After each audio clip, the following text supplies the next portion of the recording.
जय श्री शक्ति, जय माता दी। गुरु मेरो आधार देवी माँ काली की बेटी में आप सबका स्वागत है बच्चों। आज का टॉपिक है कि हमारी जो दुर्गे माता हमारे घर में बैठी हुई हैं, या हमारे घर में फोटो है या फिर हमारे घर में मूर्ति है जिसे हम लेकर के आए हैं, क्या वो माता जागृत हो चुकी हैं कि नहीं, इसका पता हम कैसे करें बच्चों। इसी के बारे में आज मैं बताना चाहती हूँ। तो आज मैं आप लोगों से एक बात कहना चाहती हूँ, जो नए बच्चे हों तो वो प्लीज़ हमें लाइक और सब्सक्राइब ज़रूर कर दें, क्योंकि जो हमारे नए बच्चे हैं उनके पास हमारा सबसे पहले वीडियो पहुँचने के लिए उन्हें लाइक और सब्सक्राइब और जो है हमारा बेल का घंटी को दबाना होगा, जिससे जो है हमें जो भी हम वीडियो डालेंगे तो वो वीडियो आप लोगों के पास पहुंच जाए। इसी के लिए मैं आप लोगों से हमेशा कहती हूँ कि प्लीज़ बच्चों लाइक सब्सक्राइब कर दीजिए। तो बच्चों बिना टाइम लगाए हम आपको बताना चाहते हैं कि जो मूर्ति हमारे घर में लेकर के आए हैं वह मूर्ति कब और कैसे जागृत होती है, कैसे पता करें कि क्या जागृत हुई है कि नहीं हुई है। और हमें करीब करीब हमें एक साल हो जाता है पूजा करते करते। काफ़ी लोग ऐसे हैं जो दीपावली पे हम मूर्तियों को जो है चेंज करते हैं या फिर उनको विसर्जित कर देते हैं, नई मूर्ति ला करके रख देते हैं। तो उसी के बारे में आज मैं बताना चाहती हूँ कि आपके घर में जो जागृत मूर्ति है उसे आप अगर विसर्जित कर रहे हो तो फिर कैसे क्या होगा। तो वो विसर्जित का जो टॉपिक है वो मैं अगले वीडियो में बताऊंगी, पर अभी ये बताना चाहती हूँ कि ये माता जो है जागृत हैं कि नहीं है। तो बच्चों ये चीज़ जो है जागृत कैसे पता करें कि हमारी माता जागृत है कि नहीं है। तो उसके लिए पहले है तो ये है कि जैसे हम मूर्ति लेकर के आते हैं तो वो मूर्ति जो है हमारे कोई भी हरकत उसमें नहीं होती है या फिर कुछ भी हमको एहसास नहीं होता है। धीरे धीरे करके ज्यों ज्यों हमारी मूर्ति में टाइम होता जाता है या फिर हमारी मूर्ति में थोड़ा सा जो बदलाव आने लगता है, तो वो क्या बदलाव होते हैं, किस तरीके से हमें पता चलता है बच्चों। ये चीज़ जो है हमें कैसे एहसास दिलाती है कि जैसे ही हम पूजा करने के लिए बैठते हैं, आते हैं मंदिर में, जैसे ही पूजा करने के लिए आते हैं तो वो मूर्ति हमको जो है कभी कभी सुगंध देती है। जैसे ऐसा लगता है कि हमारे जो है आसपास कोई खुशबू का वातावरण हो रहा है, या फिर हमें ऐसा लगता है कि जैसे हमारी मूर्ति में जो है किसी भी प्रकार की कोई जैसे कोई फूल का गिर जाना। कभी कभी ऐसा होता है, हम लोग फूल चढ़ाते हैं माता रानी को, फूल गिर जाता है, तो ये भी एक जागृत होने के ही लक्षण होते हैं बच्चों। और जो खुशबू आती है हमारे मंदिर के आसपास, जैसे ही हम लोग पूजा करने बैठते हैं वैसे हमें खुशबू का एहसास होने लगता है। तो इससे भी पता चलता है कि हमारी मूर्ति में जो जागृत होने के जो लक्षण हैं वो हमें दिखाई देने लगते हैं इस तरीके से। अब क्या हुआ कि इससे पता चलता है कि हाँ वाकई में हमारी मूर्ति जागृत हो चुकी है। बच्चों धीरे धीरे ऐसे करते करते टाइम गुजर जाता है। उससे क्या होता है कि माता रानी जो हमारी दुर्गे माता है वो हमारे लिए कोई ना कोई एक ऐसा गढ़ है जो भेज देती हैं, जो उनका मनपसंद गढ़ होता है उसे भेजती हैं। हालांकि वो आप स्वयं आपके ऊपर आना नहीं चाहती हैं, और जो है जो कुछ भी ऊर्जा है उस ऊर्जा को आपके घर पे भेजती हैं, इसको ये एहसास दिलाने के लिए कि देखो ये मूर्ति तुम्हारी जो है वो जागृत है। तो मूर्ति जागृत करने के लिए अपनी ऊर्जा को भेजना, जैसे ऊर्जा भेजती हैं तो आप जैसे ही बैठोगे मंदिर के सामने आकर के वैसे ही आपको ऐसा लगने लगेगा कि जैसे आपके ऊपर कुछ आया है, या फिर कभी कभी ऐसा लगने लगता है कि जैसे कि आपका शरीर एकदम झोंका खा गया है, हिल गया है एकदम, या फिर कभी ऐसा लगता है कि जैसे आपके शरीर पे कोई ऐसी हरकत हुई है जो किसी के छूने से होती है। ये सारी हरकतें आपको समझ में आने लगती हैं धीरे धीरे करके, पर आप ये सोचते हो, अनदेखा कर देते हो इस चीज़ को, या फिर आप सोचते हो कि अरे हटो कुछ कैसे ही हो गया होगा। ऐसा नहीं होता है बच्चों। ऐसा तब होता है जब हमारे घर में रखी हुई मूर्ति माता रानी की जो है वो जागृत हो जाती है, तभी ये चीज़ें हमें समझ में आने लग जाती हैं। धीरे धीरे करके हमें ऐसा लगेगा कि किसी ने हमारे दुपट्टे को छू लिया है या खींच लिया है, या फिर हमें कि हमारा पास में किसी ने कुछ बोल दिया है, या फिर कोई कान में सरसराहट सी आने लग जाती है।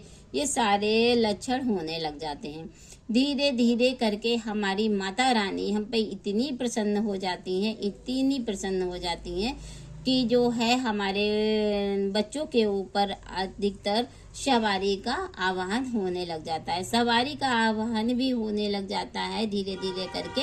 अब वो सवारी का आवाहन कैसे पता चलता है कि जैसे कि हमारी माता रानी अगर जागृत होने लगती हैं तो हमें ये संकेत देती हैं। जैसे अभी मैंने आपको बताया है कि ऐसा लगता है कि कोई आ गया है हमारे ऊपर, या फिर मुझे भारीपन लगने लग जाता है, सर भारी लगने लगता है, या फिर ऊर्जा जैसे ही आपके ऊपर आती है वैसे ही आपको उस चीज़ का एहसास होने लग जाता है। बच्चों, खासकर कई बच्चों ने इस बात का सवाल भी किया है कि जैसे ही हम मंदिर के सामने जाते हैं तो हमें एक ऊर्जा आकर के घेर लेती है।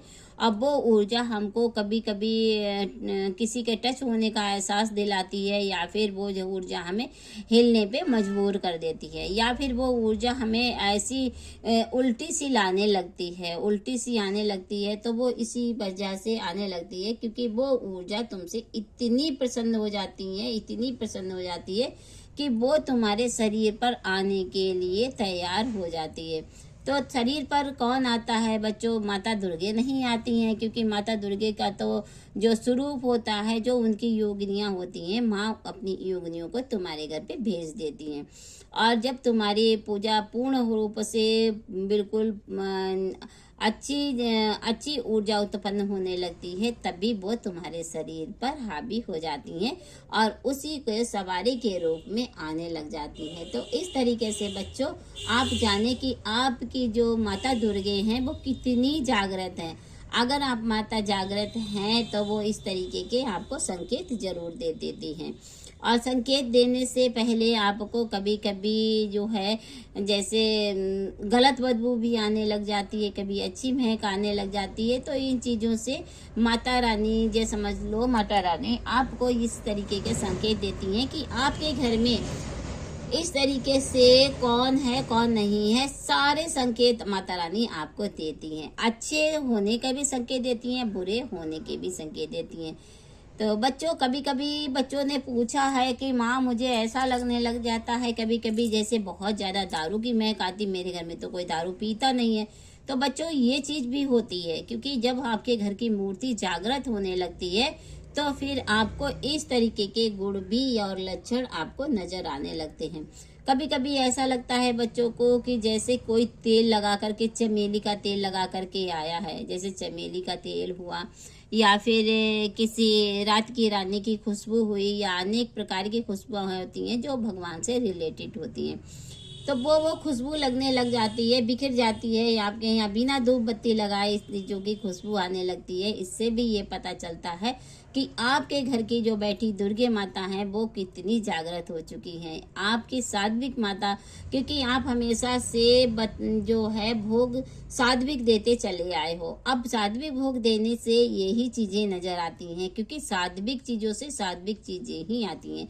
माता दुर्गे के जो है गण हैं तो वो तभी आपके ऊपर प्रसन्न होते हैं जब वो आपसे प्रसन्न हो जाती हैं, तभी अपने गणों को आपके ऊपर भेज देती हैं। तो बच्चों, आज के लिए इतना ही काफ़ी। कल फिर आते हैं, फिर से आपको कुछ नया टॉपिक लेकर के आते हैं।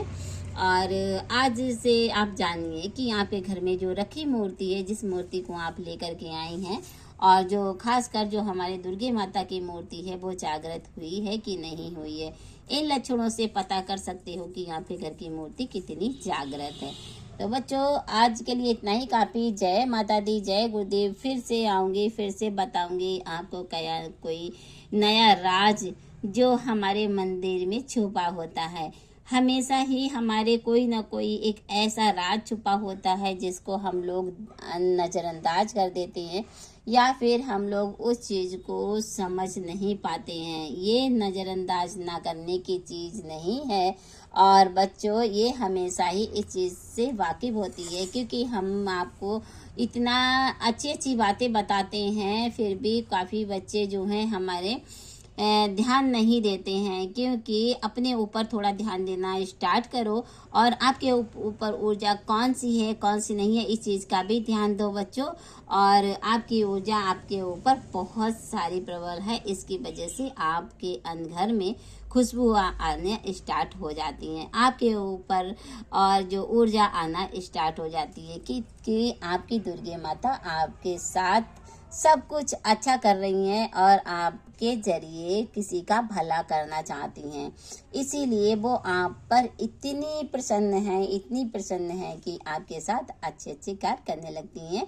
जय माता दी, जय गुरुदेव बच्चों। फिर आएंगे, फिर कुछ बताएंगे। जय माता दी, जय गुरुदेव। लाइक ना किया हो, सब्सक्राइब ना किया हो तो प्लीज़ कर दीजिएगा। जय गुरुदेव, जय हो प्रभु।